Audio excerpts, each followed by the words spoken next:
Mr. Sohn himself. There he is. Hey guys. Hey Ari. Exciting. How's it going? I'm good. Thank you for having me. I'm so stoked. Thank you for joining us. So exciting. Thank you for joining. Absolutely. It's a good thing it's not dinner, because then I would have said we're not having you, we're having chicken or whatever. So that's a bad joke I made last week. I'm going to stop doing that. Oh, man. Anyway. It's new to me. You should have said it for me. Sorry. One person is an audience. That is true. It is true. Yes. That is true. I well, very much agree. Before we get into the official bio, I'm actually going to tell this story because I think I was debating where to tell it. So Ari is one of my guests, meaning that like I was the one who set this up. I met Ari and I brought him to the table. I met Ari, I don't know, a couple years back before COVID. I think it was maybe like January 2020. That makes sense. Yeah. It was at an EdTech networking event.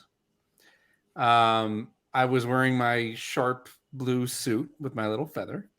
And I walk in and we're networking and I see Ari standing there all handsome like with 2 name tags. I'm like, okay, that's interesting.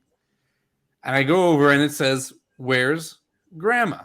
So me being the smart aleck that I am, and a bit morbid, and I think actually this was recent that she had passed away recently, I said, "She's 6 feet under."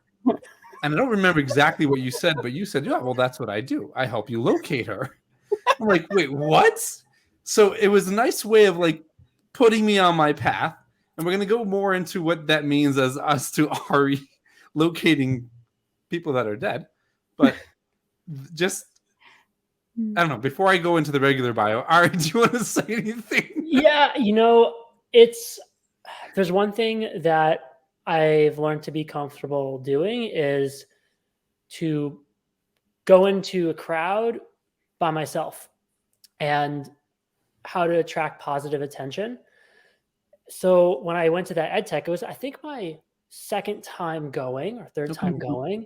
And the first time I went, like I found myself kind of a little struggling or awkward trying to like break the ice with people, and everyone had their name tags on and you can introduce yourself like, "Oh, hi, Bob," or "Hi, Jan."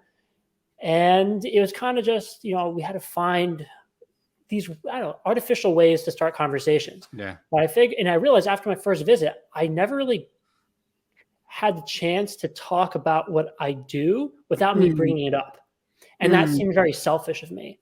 So instead, I reverse engineered it to get people to talk about it without them knowing. So when I put on the 2 name tags saying, "Where's Grandma?" I didn't have to introduce myself to anyone that night because everyone like Baruch came over to me and introduced himself to me with some witty comment or like, "Ha, my grandma's dead." Or like, "I don't know, she died 30 years ago." I'm like, "Oh, like, doesn't that bother you at all? Like, do you wish you could find her?" And then I got to talk about what I do with cemeteries, and it really changed the whole dynamic of all the interactions that I had. And I even got an invitation to give a marketing lecture at St. John's University. Wow. Because of that. I could see that. Well, Ari, let me tell you something. You're lucky that I didn't come up to you because I'd say, "Hey, Grandma, how are you?" That's how I would have read it. I mean, Yeah, first name, last name, first name, middle name. Exactly. Well,